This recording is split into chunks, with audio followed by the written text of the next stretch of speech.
नमस्कार दोस्तों, स्वागत है आपका हमारे YouTube चैनल स्टोरी विद दीपक में, जहां मैं आपको डरावनी कहानी सुनाता हूं।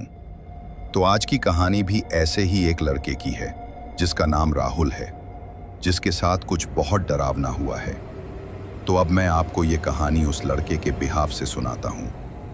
लेकिन कहानी शुरू करने से पहले आपसे एक बात कहना चाहता हूं। वीडियो को लाइक और चैनल को सब्सक्राइब नहीं करते हो। हमें बहुत टाइम लगता है ऐसी वीडियो बनाने में, तो उस टाइम के लिए एक लाइक कर दिया करो और चैनल को सब्सक्राइब भी ज़रूर करना। तो चलिए बिना किसी देरी के कहानी शुरू करते हैं। मेरा नाम राहुल है और मैं एक छोटे से गांव में रहता हूं, जहां जंगल की कहानियां हर किसी की जुबान पर होती हैं। 28 साल का हूं और मोटरसाइकिल चलाना मेरा शौक है। शाम के वक्त मैं अक्सर सैर के लिए निकलता हूं, लेकिन उस दिन का अनुभव मेरी जिंदगी बदल देगा। शाम के करीब 7 बज रहे थे। मैं अपनी मोटरसाइकिल से गांव लौट रहा था। रास्ते में जंगल के किनारे एक छोटी सी लड़की खड़ी थी।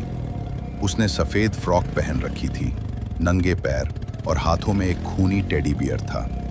मैंने ब्रेक लगाया और पूछा, बेटा, तुम यहाँ अकेली क्या कर रही हो? तुम्हारा घर कहाँ है? वो चुपचाप मेरी तरफ देखती रही। उसकी आंखें गहरी काली और खोखली थी। फिर बिना कुछ बोले वो जंगल की ओर चल पड़ी। मैंने मोटरसाइकिल रोकी और उसे फिर से पुकारा, बेटा रुको, अकेले जंगल में मत जाओ, खतरनाक है। लेकिन उसने पलटकर नहीं देखा। उसकी छोटी सी सफ़ेद फ्रॉक पेड़ों के बीच हवा में लहराती हुई दिख रही थी, मानो कोई भूतिया साया धीरे धीरे अंधेरे में गायब हो रहा हो। मेरे मन में एक अजीब सी बेचैनी उठी। कुछ तो गलत था।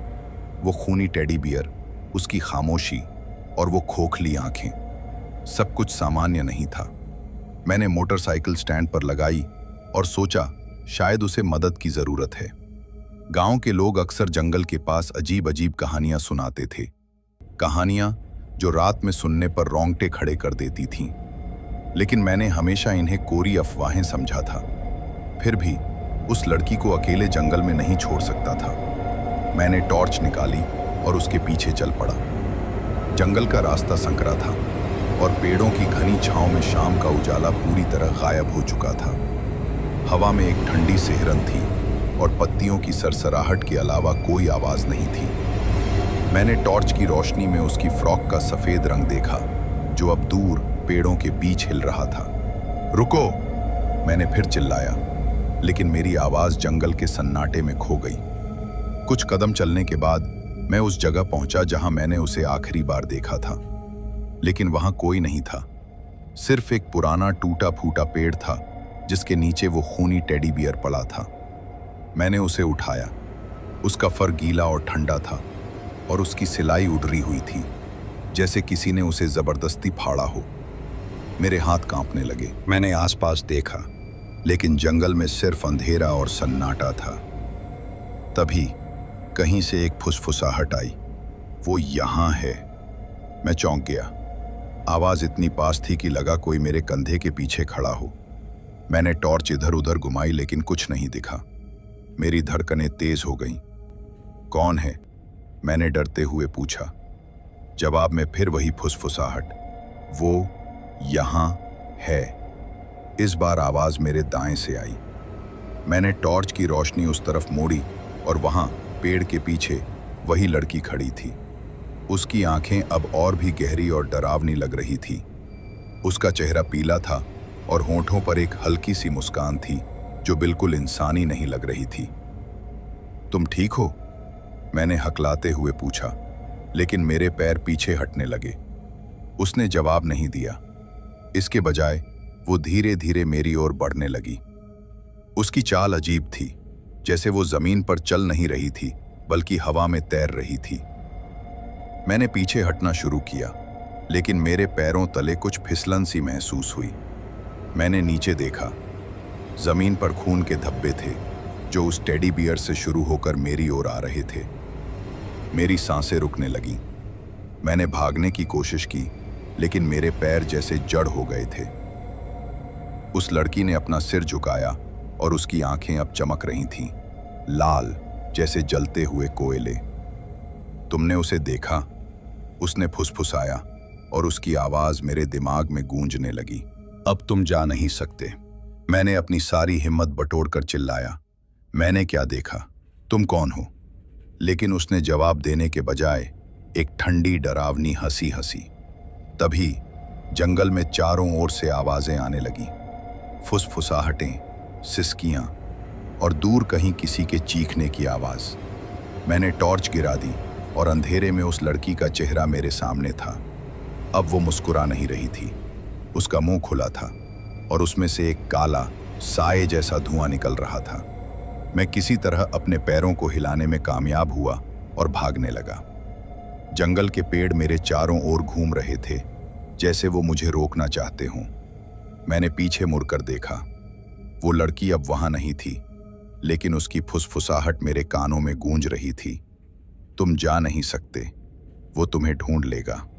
मैं किसी तरह जंगल से बाहर निकला और अपनी मोटरसाइकिल तक पहुंचा। मेरे हाथ इतने कांप रहे थे कि चाबी स्टार्ट करने में 2 बार फिसल गई।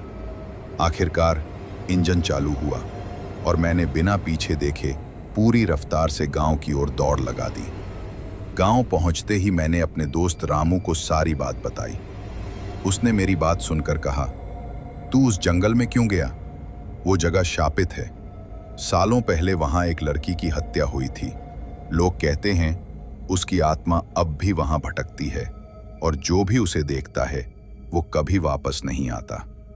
शुक्र मनाओ ऊपर वाले का कि तुम वापस आ गए। मैंने उसकी बात को नजरअंदाज करने की कोशिश की, लेकिन उस रात मुझे नींद नहीं आई।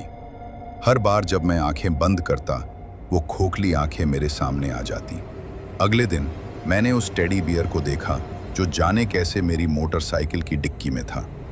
मैंने उसे जलाने की कोशिश की, लेकिन वो जला नहीं। आग की लपटें उसे छूती भी नहीं थीं।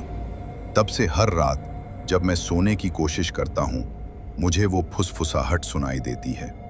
और कभी-कभी मेरे कमरे के कोने में मुझे वो सफ़ेद फ्रॉक दिखाई देती है और वो खूनी टेडी बियर जो अब मेरे बिस्तर के पास पड़ा रहता है।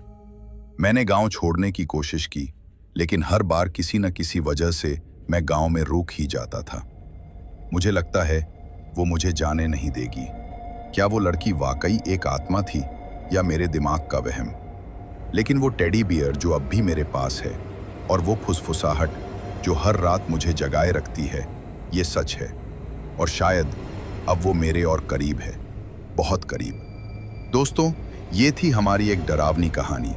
अगर आपको पसंद आई हो तो चैनल को सब्सक्राइब करो, बेल आइकन दबाओ ताकि नई कहानियां सबसे पहले मिलें। कमेंट में बताओ कैसी लगी ये कहानी और अपनी लोकेशन भी शेयर करो, कौन सा गांव या शहर से हो। आपके जवाब का इंतजार रहेगा। मैं मिलता हूं आपसे नेक्स्ट वीडियो में।